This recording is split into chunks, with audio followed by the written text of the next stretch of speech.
everybody? Welcome to episode 1 of Places, Utah. I am currently driving south in Skull Valley, Utah. I'm on my way to Iosepa to visit there and show you guys what it's all about. So one thing to be mindful of when you're heading to Iosepa, you're going to be heading west if you're leaving from Salt Lake City towards Wendover, and you're going to get off on exit 77.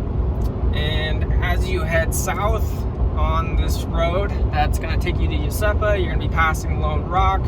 There's going to be perhaps some people shooting out here. There's a lot of wide open spaces, just open area out here in Skull Valley.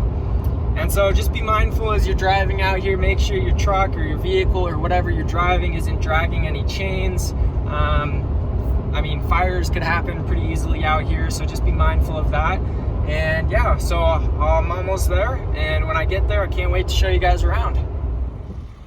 Okay, so you turn off when you're headed south. There's a sign that says Iosepa, and then right here, like I said earlier, Aloha Iosepa. So here we are, about to head up this gravel road, and so we're almost there to Iosepa. Or maybe we are here, maybe this is it. We're in Iosepa. All right, let's continue onward. Okay, so here's what Iosepa looks like as you approach from the road. You can see kind of like a large covered area right here. And then the cemetery or the graves are gonna be right here. So once I get inside, I'll give you guys a tour around. All right, everybody. So this is pretty much what remains of Iosepa. This is the cemetery. There's this covered area for gatherings, probably other cultural events that happen here. But here's this historical memorial right here. So Iosepa, what happened here was a religious settlement, really is what it was. Back in the 1800s and 1900s, it didn't last very long, but the LDS church followers from the Pacific Islands, mainly Hawaii, came out here and they settled here in this Skull Valley area. And it is removed from Salt Lake City, where the main kind of settlement or society would have been at the time.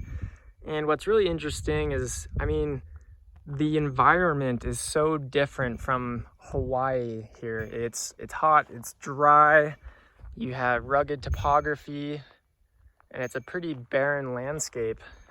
There's really not much out here. And so I think it was quite the struggle and quite the challenge, honestly, for these people to survive and thrive out here. And eventually it was abandoned pretty much, and they all went back to Hawaii or Salt Lake City or wherever they came from. But it's got some good cultural and Utah history here in this place. So I would definitely recommend coming out here and giving it a look. You can see some of the names here: 1908, 1902, 1901, 1899, it goes on. There are some more recent graves here. So I think if you have some familial ties out here, you can probably still be buried here if you'd like. But this is really interesting also. This is a time capsule. So it's meant to be open in 1990, 2015, 2040. So that looks like the next one, 2065, 2090, and 2115. So that'll be exciting in 20 so years. But Iosepa is very, very interesting. Not a lot of people in Utah, or really in general, know about it. So if you get a chance, come check it out. Be respectful. Be respectful of the cemetery, the people that are laid to rest here, and everything else that's going on here. One more look here across the landscape. Skull Valley, Utah. Iosepa. Very cool.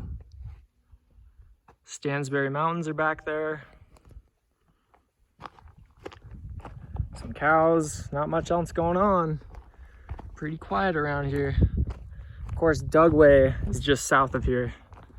And so there's probably lots of, you know, buried stuff going on out there. But yeah, this is Iosepa.